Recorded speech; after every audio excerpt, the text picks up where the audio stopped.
महायुति में सियासी संकट, क्योंकि सीएम शिंदे ने उप मुख्यमंत्रियों के साथ बैठक बुलाई है और बीजेपी के नेता दिल्ली पहुंच रहे हैं। महाराष्ट्र बीजेपी के कई नेता एक समीक्षा बैठक में शामिल होने के लिए दिल्ली रवाना हो चुके हैं। वहीं इसके बाद मुख्यमंत्री एकनाथ शिंदे ने राज्य के दोनों उप मुख्यमंत्री देवेंद्र फडणवीस और अजीत पवार के साथ बैठक भी की है। हालांकि इस बैठक में किन मुद्दों पर चर्चा हुई है, ये अभी तक बहुत ज्यादा स्पष्ट होता नहीं दिखाई पड़ा है। सूत्र कह रहे हैं कि यह बैठक लोकसभा चुनाव में महायुति गठबंधन पार्टियों के खराब बैठक को लेकर केंद्रित है, खराब प्रदर्शन को लेकर केंद्रित है। बीजेपी सूत्रों के अनुसार मुख्यमंत्री एकनाथ शिंदे ने उप मुख्यमंत्री देवेंद्र फडणवीस और उप मुख्यमंत्री अजीत पवार के साथ अपने आधिकारिक आवास वर्षा में बैठक की है। वहीं उप मुख्यमंत्री अजीत पवार के बैठक से जाने के बाद मुख्यमंत्री एकनाथ शिंदे और उप मुख्यमंत्री देवेंद्र फडणवीस भी कुछ देर तक अकेले बातचीत करते रहे थे। देवेंद्र फडणवीस ने, आपको याद होगा, इस्तीफे की पेशकश की थी। बीजेपी के शीर्ष नेतृत्व ने पार्टी के राज्य स्तरीय नेताओं को लोकसभा चुनाव में पार्टी के प्रदर्शन पर एक समीक्षा बैठक के लिए बुलाया था और जानकारी इस बात की भी है कि बीजेपी राज्य स्तर की पार्टी नेताओं के साथ इस तरह की बैठक करती रही है, लेकिन इस बैठक में खासतौर से वो राज्य जो कि जहां उम्मीद थी बीजेपी को, उसके बावजूद भी प्रदर्शन अच्छा नहीं रहा, उनको बुलाया गया है। बीजेपी नेता और राज्य के उप मुख्यमंत्री देवेंद्र फडणवीस ने जो इस्तीफा देने की पेशकश की थी, उस पर भी इस बैठक में चर्चा हुई है, इस मुलाकात में चर्चा हुई है, ऐसी खबर है। इसी दौरान उप मुख्यमंत्री देवेंद्र फडणवीस ने कहा था कि वो राज्य विधानसभा चुनाव तक पार्टी के लिए पूर्णकालिक काम करना चाहते हैं। दिल्ली की बैठक में इस पर भी चर्चा की जाएगी। इसके बाद केंद्रीय मंत्री भूपेंद्र यादव को महाराष्ट्र बीजेपी इकाई का प्रभारी बनाना, अश्विनी वैष्णव को इसका सह प्रभारी नियुक्त किया गया। महाराष्ट्र में इस साल अक्टूबर में चुनाव है, आप सब जानते हैं, इसलिए पूरी तरह से जो तैयारी है वो जबरदस्त तरीके से दिखाई पड़ रही है।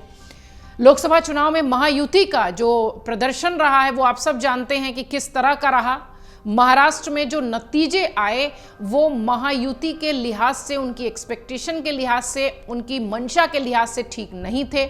सत्ताधारी महायुति के दल बीजेपी, एकनाथ शिंदे की शिवसेना और अजीत पवार की एनसीपी ने 48 में से मात्र 17 सीटें जीती थी। इसमें बीजेपी ने 9, शिवसेना ने 7 और एनसीपी ने सिर्फ 1 सीट जीती। वहीं विपक्ष गठबंधन महाविकास अघाड़ी, जिसमें कांग्रेस, उद्धव ठाकरे की शिवसेना और शरद पवार की एनसीपी एसपी ने मिलकर 48 में से 30 सीटों पर जीत हासिल की थी। सूत्र कई ये भी कह रहे हैं कि राज्य के बीजेपी नेताओं के साथ इस तरह की समीक्षा बैठक एक नियमित प्रक्रिया है। फडणवीस ने कुछ दिन पहले ही नतीजे आने के बाद इस्तीफा देने की पेशकश की थी। उन्होंने कहा था कि वो राज्य विधानसभा चुनाव तक पार्टी के लिए पूर्ण रूप से काम करना चाहते हैं, जिसकी चर्चा अभी हमने की थी। इसलिए दिल्ली बैठक में इस पूरे प्रकरण की भी चर्चा होगी, यानी फडणवीस के इस्तीफे की पेशकश पर भी यहां बात होगी। इधर केंद्रीय मंत्री भूपेंद्र यादव बीजेपी की महाराष्ट्र इकाई का प्रभारी बन चुके हैं और अश्विनी वैष्णव सह प्रभारी नियुक्त किए गए हैं। अक्टूबर में होने वाले चुनाव के बाद से ही पूरी तैयारी जो है अब पार्टी करने के लिए मैदान में उतर चुकी है। महाराष्ट्र सत्तारूढ़ महायुति ने 48 में से 17 सीटें जीती थी। उस वक्त से ही महाराष्ट्र में लगातार घमासान जारी था और कहा यह भी गया कि इतनी तो उम्मीद भी नहीं थी जितनी कम सीटें यहां पर आई हैं। उसके बाद देवेंद्र फडणवीस ने ये पेशकश की कि वो इस्तीफा देंगे और पार्टी के खराब प्रदर्शन का पूरा जिम्मा वो अपने ऊपर लेते हैं। इन तमाम बातचीत के साथ साथ अब चर्चा इस बात की बहुत तेजी से हो रही है कि महाराष्ट्र में उप मुख्यमंत्रियों के साथ एकनाथ शिंदे मुख्यमंत्री की ये बैठक निश्चित तौर पर कोई बड़े फैसले के लिहाज से रखी गई है। हालांकि सूत्रों के लिहाज से यहाँ बहुत सारी बातें चर्चा का विषय में हो सकती हैं। बीजेपी के तमाम नेता जो महाराष्ट्र से जुड़े हुए हैं वो भी दिल्ली में बैठक में शामिल होने आए हैं।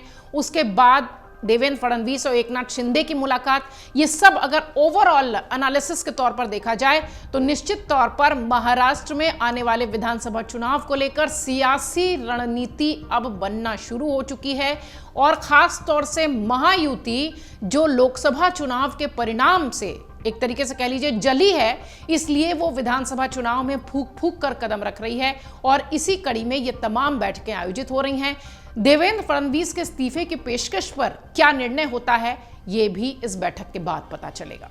अगर आप ये वीडियो YouTube पर देख रहे हैं तो हमारे चैनल को सब्सक्राइब करें और बेल आइकन को दबाना ना भूलें। अगर आप Facebook पर ये वीडियो देख रहे हैं तो हमारे पेज को लाइक करें।